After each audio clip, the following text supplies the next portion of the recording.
but I have the other ones available in there. Wait. But What? So, Luke, what are you drinking today? Coca-Cola. Morning on the way to the gym and set my ukulele on top of the car and then drove off down the road. I need a bow after that. Thank you. All right. Thank you for that. Thank you.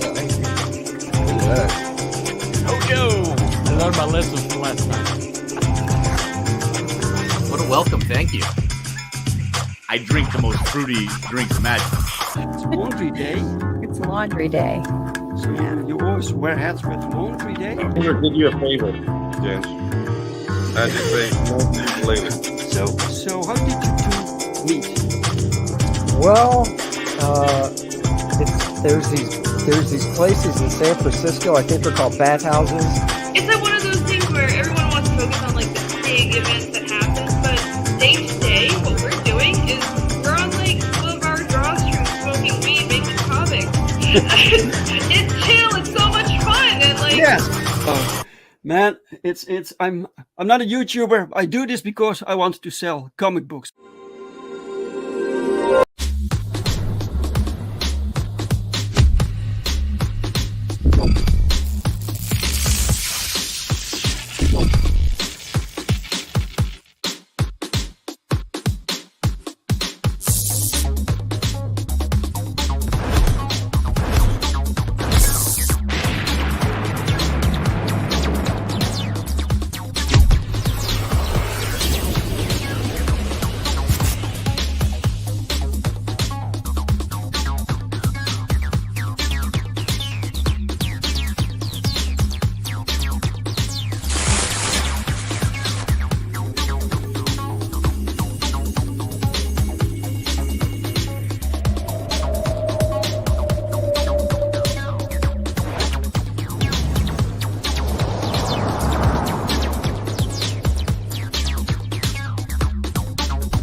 Woohoo! Yes, guys, it is Sunday. You know what that means. Another episode of A Drink With Brink, where I talk with other indie creators about their hopes and their dreams and their lives, but also their books and their campaigns.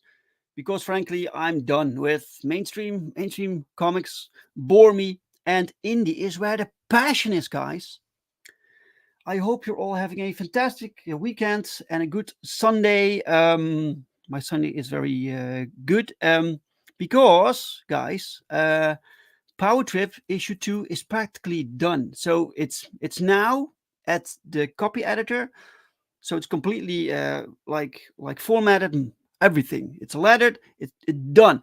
We need to do the final check. So Ellie Lauderdale, the copy editor, she's going through it right now. So we'll probably make a few edits, and then it's done, and then it's ready for the printer. So this is the first book of this campaign that we're going to print, and after that, it's time to finish Perfect 10 Book 5, and you can get both Perfect 10 Book 5 and POWERTRIP Book 2 in one campaign, which is now on Indiegogo. It's in demand. The official part is over, but you can still get it if you want. As long as we're working on it and fulfillment has not yet started, you can get on board. So check that out, guys. Right. I see Gorilla Mars in the chat. Welcome, Gorilla Mar. What's up, guys? How are you doing, sir? Guys, subscribe to Gorilla Mars YouTube channel. He does like short form comic book reviews. So go check that out. And the link to today's campaign is also in the chat. It's pinned. So I pinned it in the chat, so you can already check it out while I talk to the guest for today. So it's time for the guest. So let me see if I have everything set up. I think that I do. And I don't want to butcher his name. So let me concentrate for a moment. Here we go. Are you ready, guys? Ladies and gentlemen, may I have a very warm welcome for Mr. Deece Casillas.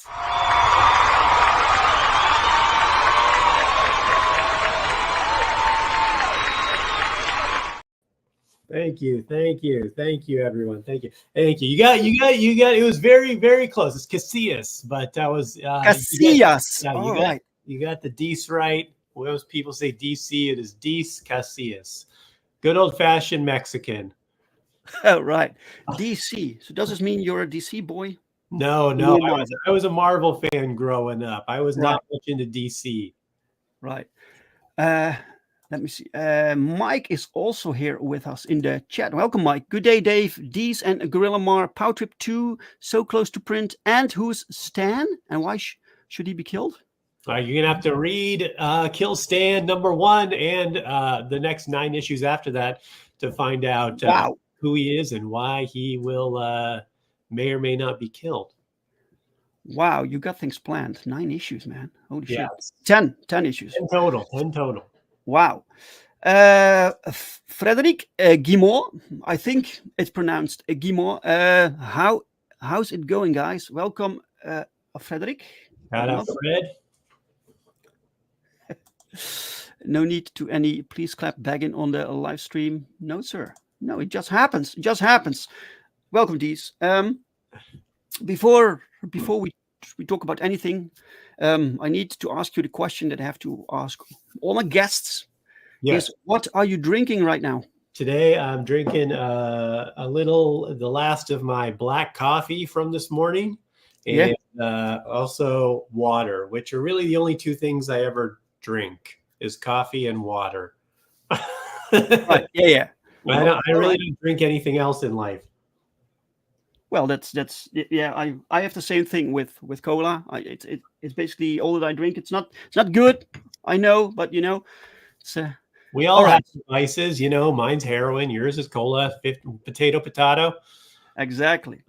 Potato. Jens, it's coffee today. Don't you talk to me before I have my coffee. Oh, I need some more coffee. All right. Thank you, Jens. Thank you so much. Right. That's right, Mike. Keep it going. Caffeine, more comic book reading and creating. Yes. Right. By the way, your name, Deece, that's very, very original. That's what's the background there, Deece? It's Spanish, actually. It's Spanish origins. I am Mexican, so it's Spanish origins. Deece Casillas. It's hard to confuse me with anyone else because there's only one other Deece Casillas in the world, and it's a girl from Spain. So very different. All right. Yeah. So apparently it's a more common name in Spain. All right. Yeah. My own name is very rare in the Netherlands. I'm from the Netherlands, right? But now that I'm like kind of familiar or kind of like people know me within the indie scene, and 90% is like English, American, and then suddenly there's Daves everywhere. Yeah, so, very common. Turns out it's maybe even in the Bible. I heard. Exactly. Bible name that. I think right. So Deece, what's your history with comic books? How did you get into comics? Oh man, I've been a comic book lover my entire life. I always loved the medium. I loved, as big. Before I even had a video game or like a physical comic books in my hand, I was watching Spider-Man: His Amazing Friends, and had action figures, and would play the old X-Men arcade game at this bowling alley by my house when I was a kid. Loved it all, and then got my first comic book in I was probably 9 years old, like 1991. It was Guardians of the Galaxy number 21, and I'm talking old school Guardians of the Galaxy. Yeah. So no Star-Lord, no Groot, no Drax, none of that crap. I'm talking Vance Astro, Charlie 27, Nikki, Martinez, those Starhawk, those guys, the real Guardians of the Galaxy. And I just, forever hooked. Always loved him ever since. Read a million, have a million. It's a crazy love affair. Right. So what did you like about that series? Was it? Well, here's the thing. I didn't have a comparison at the time. It wasn't like I had a ton to look at and be like, oh, well, I like this because I liked it because it was available. Enjoy the read, Mike. It's a great read. Jim Valentino, underrated creator. Because I didn't really have like an LCS near my house. We just had, it was whatever the 7-Eleven or the local grocery store had on the spinner rack. So you just kind of go and get what was available, and I got Guardians of the Galaxy as like a party favor at a friend's birthday party. And then just kept wanting to go back, and I'd find him at the 7-Eleven, and I'd just buy what was available. And if Guardians of the Galaxy was available, I would buy that. Got into X-Men, read a lot of X-Men stuff, cut my teeth on a lot of Chris Claremont and retroactively went back and read a lot of his stuff. Now I've read it all, but it was just Guardians of the Galaxy. It was just, it was, the art was great. It was fantastical, futuristic, just dream world. And actually one of the issue I got featured Rancor, which was like this futuristic ancestor of Wolverine, who I was familiar with Wolverine. So I'm like, oh, this is interesting. It just, just hooked me. Right. Cool. So did you already think about making your own comic, or were you creative when you were that age? Oh yeah. My entire life, all I did was write and draw. It's all I wanted to do. And really, like, I have some artistic skill, and when I really like, fostered it and drew every day, I was getting pretty good, but I fell out of it with time and stuff. Didn't have the time to keep up on it. And I don't think I would have been good enough to really like do it full time anyway. I still do some stuff, but not to the level of, artists out there are killing it. But really, I always wanted to be a writer. I always wanted to write. Writing from the time I put pen to paper, all I wanted to do was write. Literally my entire life, dream scenario would just be write. And I wanted to write everything. I wanted to write books. I wanted to write movies. I wanted to write comic books. I wanted to write, sketch comic. Everything. And, I was so nerdy with writing that when I was a kid, I used to read the dictionary and the thesaurus for fun. Yeah. I just wanted to learn new words. And yes. To learn different ways to say those words. So because I'm like, I was just like, oh, this language is so boring. It's always the same lines. How do I say that line differently? Like wanting to just soak up the creativity and be able to figure out how people can speak in different manners, So yeah, it was always about writing for me. And I always wanted to write comic books, but I never knew how to make that a thing that would happen. Because when I was a kid, the industry was still all in New York, where, Marvel, DC, there was still people working in, they had the corporate offices, and people would go into the bullpen, and it's like, that was like so far away from me. I grew up in South Central LA. So you're like, I was as far away from New York as you could possibly be and still be in America, Right. So yeah, I think that I remember these ads where they asked for like creative people. They were looking for artists, inkers or whatever, and usually said that you had to be willing to move to there. Right, nowadays it's no longer necessary, but well, in Marvel, working in such environment sounds really cool. Like with all these creatives in one. Yeah. Like. Well, Marvel and DC aren't even in New York anymore. And then also they don't have offices like that anymore. They don't have this office where there's writers and editors and artists in the office working. You're just at your home studio, and then you digitally send in your files, which is great, but also kind of unfortunate. I think it really takes away a lot of the energy and synergy, the way this like create, because you watch these early documentaries on Marvel and how it was like considered this just kind of clubhouse for people to just get together and create. And you can see that in early Marvel, the fun that was happening in what they produced, you know? Right. Deece, we got some news. So Gorilla Mar was early today, and he already backed. Oh, thank you. Thank you, sir. We started the campaign with 30 backers, and now it's 31. So thank you so much, Gorilla Mar. Thank you. Yeah, you will not be disappointed. It's from early reviews, some industry professionals have read it. We've had some people really excited about this book. So, yeah. Wow, thank you. Yes! Hell yeah! Hey, come on, baby! Come on! Yes! Come on! Ah! Yes! Yes! Woo! Wow, excellent! What a good start. There you No go. problem. No, thanks so much, man. Mike says no offices, no cubicles, much less any bullpen. Multi-billion-dollar WB corporation parented DC can only afford shared desks when it can afford a headquarters. Yeah. I mean, it's not. Yeah, it's just all. You know, I mean, it's sad because the comic book companies, you know, the print. Monthly print periodical divisions of Marvel and DC are really an afterthought for Disney and Warner Brothers. I mean, if it was up to them, they would kill print media from these companies and just go all digital anyway. It's just a loss leader for them to, you know, sell backpacks and action figures at this point. At this point, Right. Wow, excellent.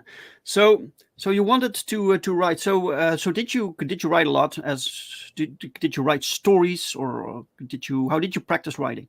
Oh, so, I mean, yeah, all I did was, I mean, I would write every day. I was writing stories. I wrote these long, I mean, even at like 8, 9 years old, I wrote these like 100-page stories that I would put together, handwrite them. Because I mean, I didn't have a typewriter, we didn't have a, like it was before computers, or like certainly the home computer. And I would handwrite these long stories, multi-chapters, and I always, for my entire life. And, you know, as I got older, I kept writing, and, you know, I published a book back in 2011, an actual like novel. You know, I've written for some shows. I wrote comedy for a lot of websites. I do stand-up comedy for a living now. I have for about 17 years. So I do, you know, I write comedy stuff all the time.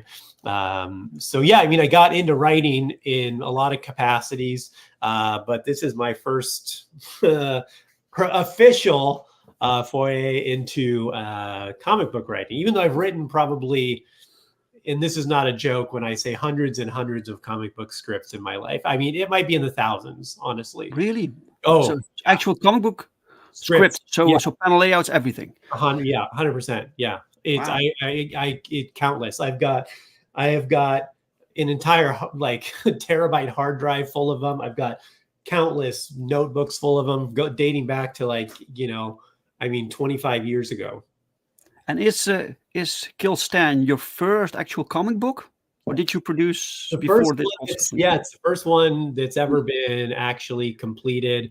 You know, fully drawn, fully inked, lettered, and published. Yeah. Wow, fantastic. So why did it take so long before you actually got one of these scripts turned into a comic book? Yeah, I mean, it's a good question. You know, it's always been a goal of mine.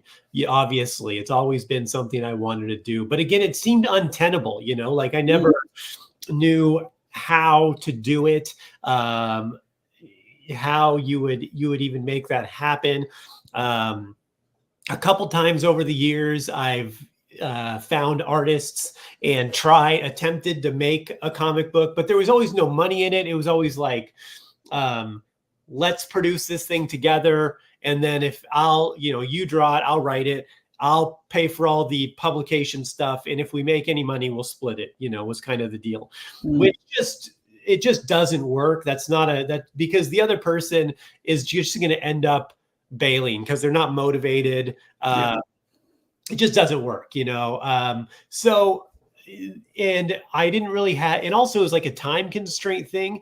I was so busy with comedy and touring that it was tough to take the extra time to make it happen. And then finally, a couple years ago,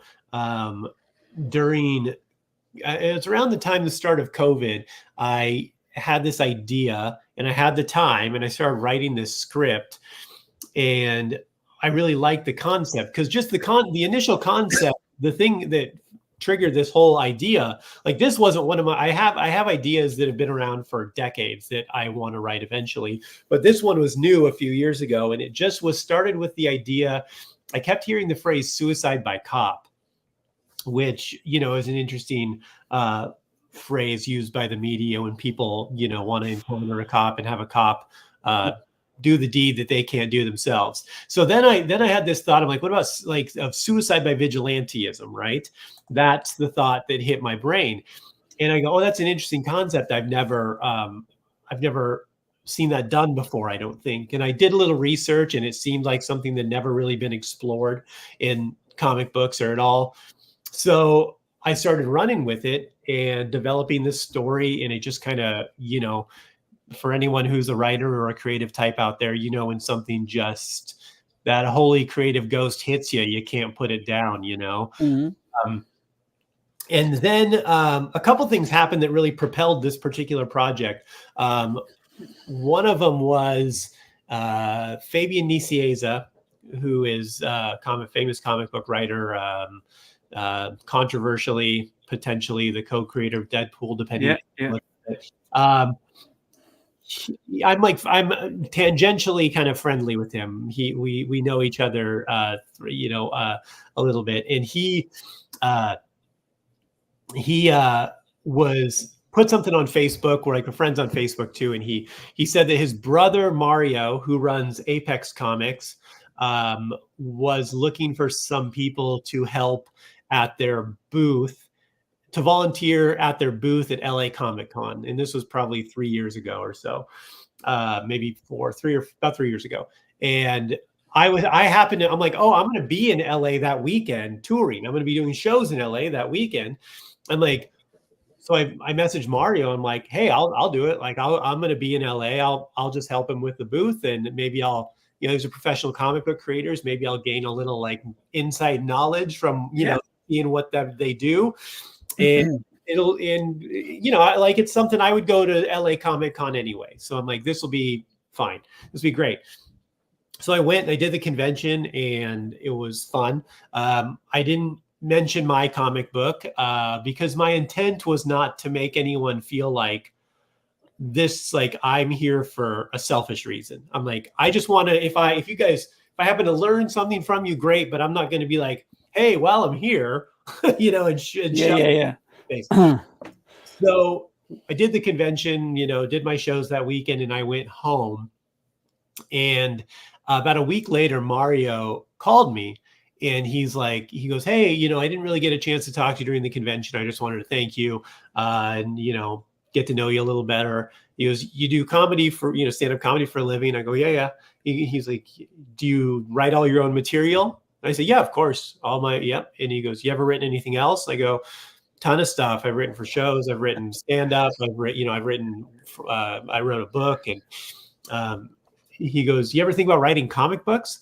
And I'm like, well, funny you ask. I go, I actually have this script this story I've been working on. It's, at that time it was probably about halfway done, the scripts. And he goes, well, send me the first issue, and I'll give you some notes.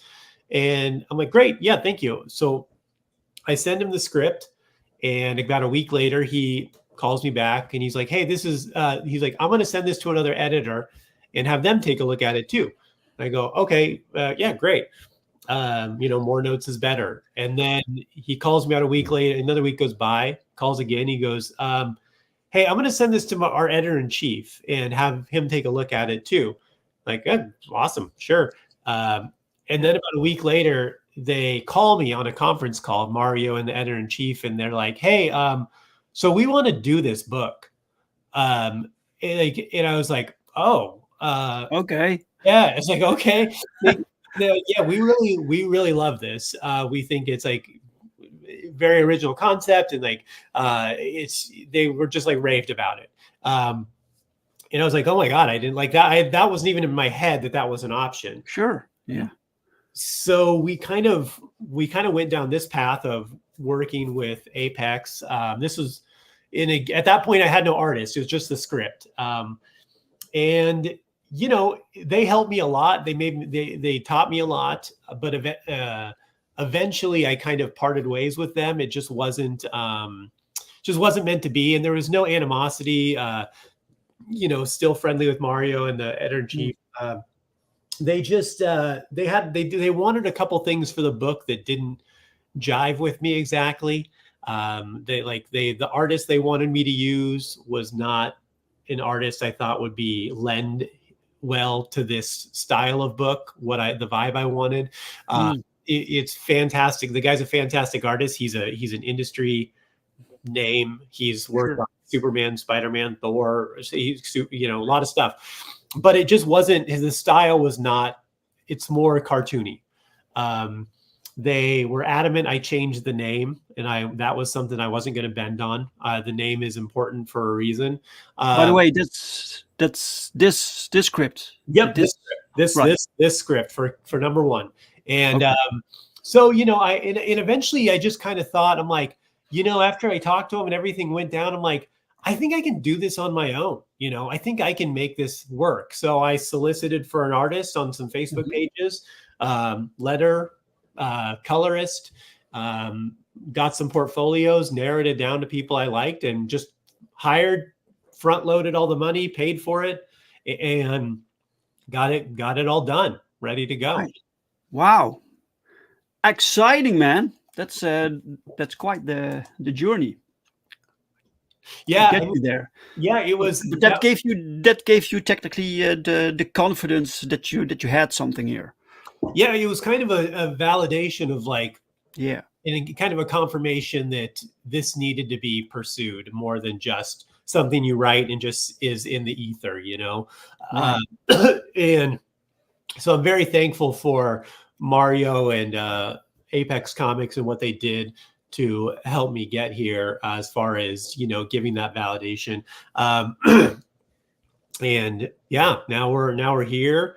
The book's been funded, but there's still 16 days to get your copy. I mean, more than the funding, I mean, really, this is just about getting in people's hands. I think the book is amazing. I think if you read number one, I'm confident you'll be back for the second issue. We call it a bloody neo-noir crime thriller, which it is that in a sense, but it's maybe a little misleading.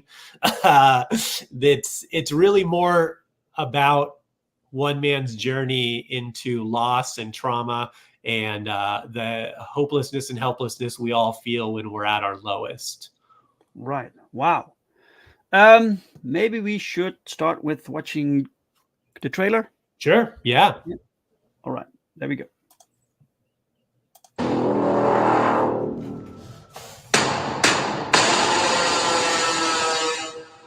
Wow.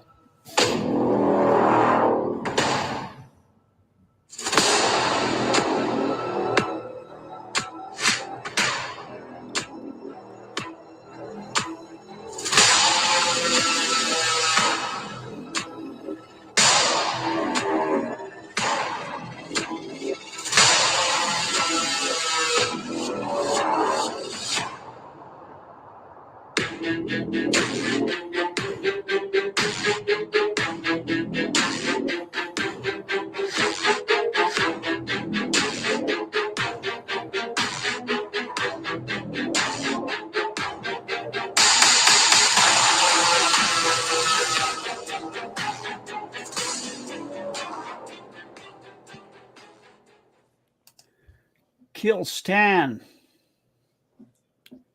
I gotta say, this is not a like a theme or a style or a comic that you associate with a stand-up comedian. Like it's written. like it's written by a comedian, right? Sure. This is very, very serious, right? Very. Yeah, I mean, there's certainly dark humor injected into it at Right. times, but yeah, the theme is very much about, like I said, loss and trauma, and definitely not a comedy, and definitely not just a vigilante good guy bad guy story.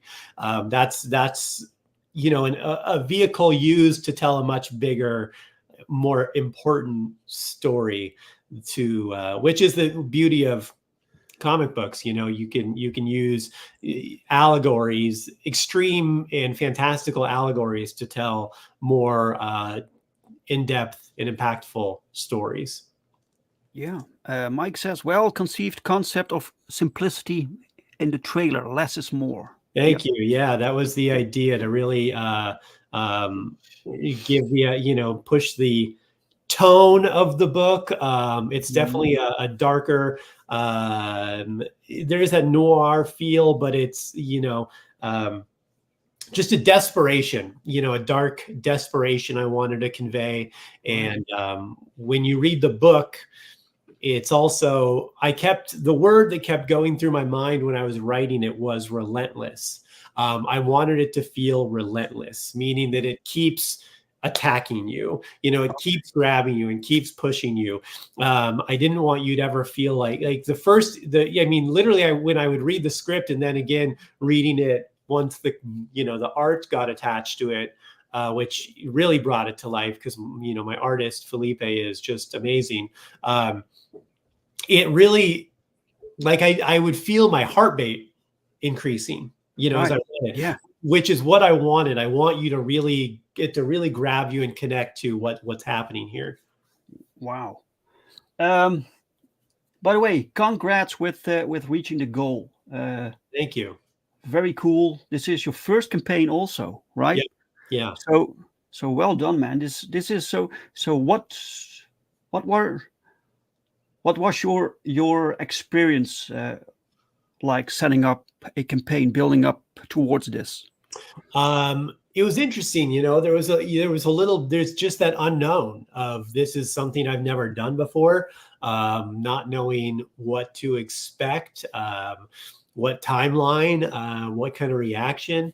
So, but I walked into it with as much faith as possible that this was, I believe in this story so much, and I believe in the what we accomplished with number one, and what we're going to do with the entire series. So again, it was just kind of putting it out there and letting people experience the Kickstarter, and those first few pages to get a preview, feel that intensity, feel that connection, and that visceral nature of it, and just let them decide if that's something they're ready to be on the journey with.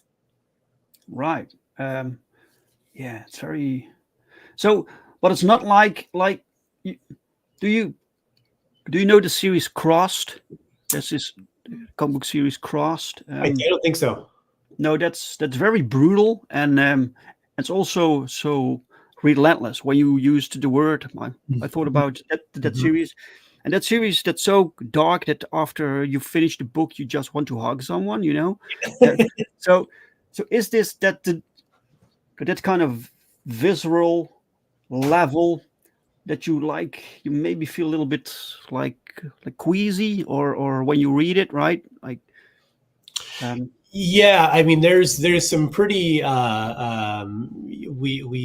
it's definitely handles a lot of tough topics. And it's extreme. There is a lot of violence, but again, I say violence for violence sake, or with a reason, I should say, not for violence sake. I always talk about how the like A Clockwork Orange, the movie A Clockwork Orange is my favorite film. I think it's a fantastic film, and the book by Anthony Burgess also is a favorite of mine. And it's people have a hard time watching that movie sometimes because there is a lot of, there's violence, there's sexual violence, and there's a lot of depravity in it. But if you can get past the surface of just the violence, you can start to deconstruct it and see why there's that violence and the story that they're telling because of it. And it's a very rich story that they're telling in A Clockwork Orange, in a very a revealing story about human nature and the direction our society is barreling down. Tracks we're barreling down. So it takes, you have to be able to understand subtext and really be willing to dive into everything that's happening. So those are things that I also try to apply to my writing. So take tough topics, but we're talking about something that's important with those tough topics. Because then it gives you this extreme dichotomy, and it pulls you in different directions, and that emotional pull gets you more connected. Right. So, who is your artist? Who are you working with? His name's Felipe Sobreira. He's from Brazil, and he's phenomenal. Working with Felipe has just been a dream. He's made this project so much easier for me. He's been patient with me because I'm very particular about my scripts. I write a lot of detail as far as panel setup, how they're going to look, and do thumbnails and some sketch breakdowns for him. And he's just been able to accommodate that and bring it to life so fantastically. You took some notes from Alan Moore. Yeah, I'm pretty particular about, because here's the thing. I've filmed some like short films and a lot of sketch comedy and filmed a lot of stuff. And I kind of a student of film also. So I really see the comic book when I'm writing it. I don't just see generalities. I see the panels by panels of what I'm really looking at. There's very little time that a panel is vague for me. I know exactly how I want it to be. Right. Felipe has been great at bringing that to life. He's also been great at offering his professional suggestions and his art, and been able to assist in lifting panels to a higher degree, because I'm not always right, just because I envision it that way. There's things he's offered that I've said I don't, I want it this way, and then there's things he's offered I'm like, oh, it's a million times better now. Right. So he's been great to work with, and I'm sad because someone's going to see this book and hire him away because he's a very good artist. They'll pay him a lot more than I am. So, well, if he likes the book, if he likes the project, then he'll stick around, right? So, by the way, hi, Dark Side is Comics. Hail. Welcome, guys. Subscribe to Dark Side is Comics for daily comic book reviews. Really cool. Right. So he is doing that. So isn't it? I can imagine it's sometimes difficult when you have a very clear visual in your mind for the sequence, for the panels, and then you get something back. So how do you get the artist to be very strict to what you want, to provide you exactly what you want, right? Yeah. So I just try to be as concise as possible in this to begin with. I break down the page panel by panel. I describe what the panel should look like. Like this page right here, I described I want 3 horizontal symmetrical patterns or panels with the a heart monitor in the corner on each one of them. And then, describe the breakdown very intricately so there's not a lot of confusion. Like I said, I've even sent thumbnails or more in-depth sketches to him to give him an idea. And then he'll send me his version of the thumbnails.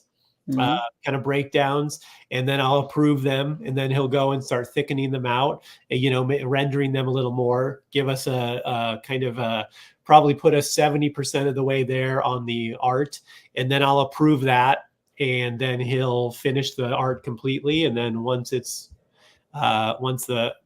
he's done with the pencils 100% and I approve that, he goes on and inks it. And yeah, it's been a good process. He's been really easy to work with and really accommodating. So, all right, good. It looks a little bit cinematic here, right? With the widescreen also. Yeah, thank you.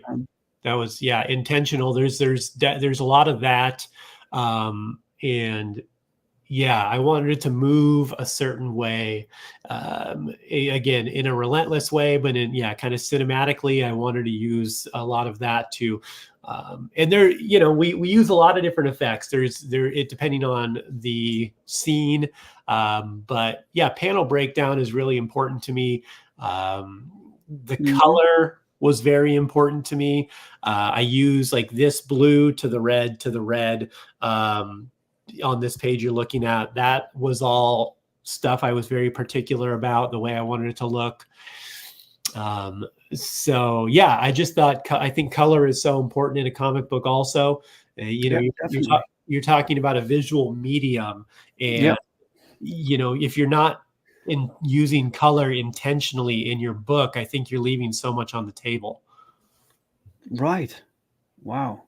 Fantastic. What I think this artist does very well is like make people look distinct, right? So you have these characters here, and then in the following sequences, you can easily recognize these same characters, and it's actually more difficult than people think to draw like normal looking people, right? Sure. Yeah. He can draw expressions very well. He differentiates between the people very well. I mean, he's so talented. I mean, luckily he's on board to do this book with me, and then I'd love to work with him again on a project in the future. I'm sure I will. So right, nice to be able to watch live streams without having to downgrade the video resolution to the lowest just to avoid stutter, which with this new rig. Oh, well. When you're watching me, you will always get a little stutter. So yeah. Mike says the art's gritty realism suits the IP. Yeah, thank you. That was the goal. It's part of the reason Apex and I didn't work, like I said. And then when I solicited for artists, I gave a couple samples of art of what I was looking for. I gave a brief description of what the tone of the book would be. And yeah, people sent me their portfolios, and I whittled it down. And Felipe was the guy. We did a video call like this to talk for a while about the project and what we wanted to do. And yeah, he was great. It's like I said, been a dream talking to him. So people can also watch some other videos. What's that about? It's just a message for me talking about my love of comic books and why this book's important to me. And yeah. Right. Great. Looking good. So Felipe does also do the colors?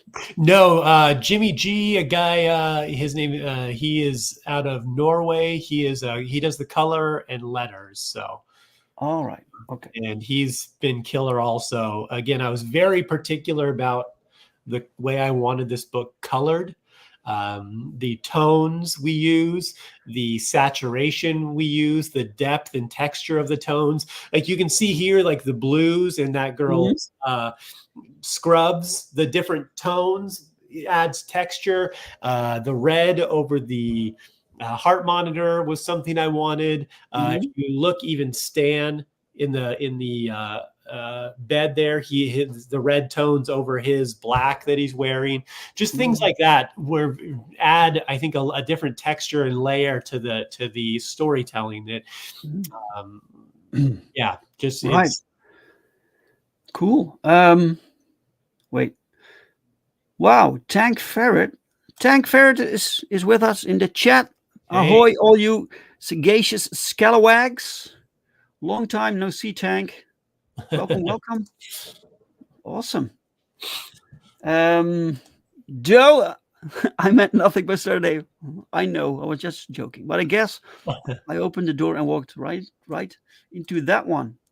All right. So you have 10 issues planned. So does this mean you basically know the entire story? You have it all like planned out. You have it all scripted already, or what's So the the last 3 issues are mostly scripted. They're definitely all planned out. I just need to thicken out the scripts a little bit. I left what I do when I write any project, whether it's a book or whether it's a short film or anything I do, I always leave like a little wiggle room on the tail end, because these things tend to evolve as you write them, and sometimes these characters tend to write themselves, and they demand something of you didn't plan. So I try and leave a little room for inspiration at the end. But pretty much it's all done, written. I know the ending, I know the middle, I know the main plot beats. There's like I said, the 7 issues total written already, and the last 3 are mostly written. There's I would say about 75% done on the last 3. Right. By the way, this mask of this dude, that's an interesting design. Yeah. That's something I designed. It was inspired by a couple different things, and I kind of can hodgepodge this Frankenstein some designs together along with a few of my own designs. And I wanted it to have a distinct look, but also be a little horror-esque, a little daunting. Right. Yeah. It's a disturbing design, you mean, says Mike. Yeah. Disturbing is good. That's great. Guys, the link to this campaign is pinned in the chat. It's also in the description of this video. Go check it out, and if you back, let us know. We can celebrate. Let's go through the perks, like see what you're offering with this campaign. You have a digital copy, which is fantastic. If people want to back you and not like bother with shipping costs or whatever, people can support you, right? Yeah. Great. Digital copy, just $10. $10. How many pages is this book? 26. The first issue is 26 pages. They kind of vary in length. I think they're most of them are around 24. But I didn't want to. I think 24 is the minimum, but I didn't want to lock myself into a certain page count, because like at a certain point I'm like, why would I be like, oh, this one needs to be 28 pages, but they're supposed to be 24, and then not do the extra 4 pages. No, yeah. It's like, it doesn't make any sense. So every issue is kind of as long as that issue needs to be. Maybe one of them might be 22 pages, but I think most of them are around about 24 is what I aim for, and they kind of vary a little. So. Right. Yeah. Of course. When you can do that, do that. Tank says, I'm digging that character design, really pops. Thank you. It was, that was, I wanted it to be simple, but also in a little urban, and then have just a nice pop on the mask. Really focus on that. Yeah. Trailer thumbnail style 2 reminds me of Suicide Kings, the way of the gun, Reservoir Dogs. Yeah. There's a lot of inspiration from those like settings, themes, vibes. The physical copy you can get for $20 with free shipping. That's excellent. Free shipping in the USA. In the USA. All right. Okay, cool. So free shipping when you live in the United States, guys. $20. That's all. Includes shipping. You get a signed copy for $25. Great. Plus comedy special. What's that? Yeah, so I released my comedy special last year. For those of you who don't know, I do stand-up comedy for a living. I think I mentioned that. Yeah, free U.S. domestic shipping. Even tell you what, even Puerto Rico, I got you. I do stand-up comedy for a living, and I released a comedy special last year called "Not Your Cup of Tea." So I figured why not offer that to people too if they want to get down on other arts that I produce in my life. So you can get a physical signed copy of the book, and you'll get a digital download of the video of my special, Not Your Cup of Tea. So it's an hour of stand-up comedy. It's a good special. People have liked it a lot. If you like to laugh, that's a good one too. I want to check that out. Yeah. I want to check that out. Really cool. Welcome, Thiago Inks. Welcome, sir. Thiago, guys, is new to the Perfect 10 creative team. He does the inks, so he inks over Power Roderick's art. He does fantastic work. Welcome, Thiago. Good special. Absolutely worth it. Tank knows it. You recognize. Wow. Thank you. Oh, wow. Look at that. I've been around. Yeah. I am proud of the special. It's a lot. It's stuff I worked on over years, and it's very funny. So, wow. Fantastic. Excellent. The variant set. There's a variant set? Yep. So that's a variant cover. So you'll get the variant cover, the A cover, both signed, and a copy of the special.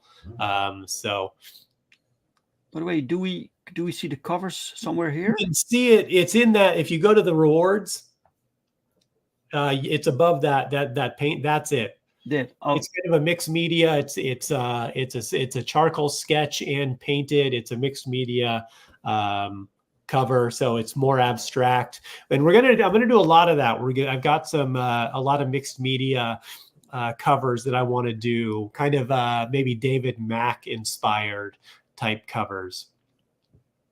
Wow. Okay.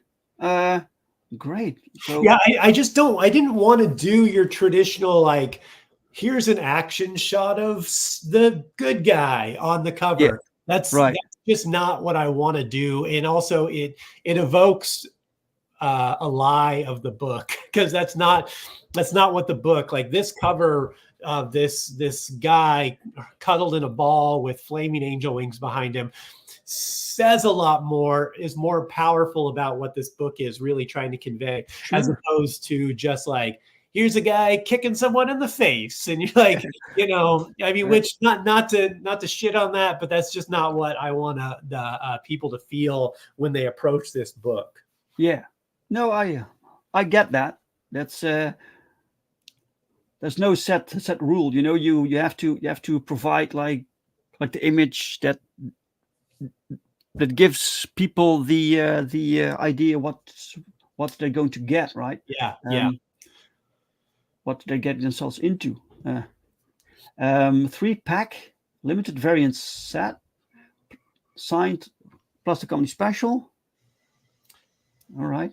Yeah, and you'll get that's like a negative of the cover, where it's like a reverse negative, black and white, so it'll look like that instead of the red and black.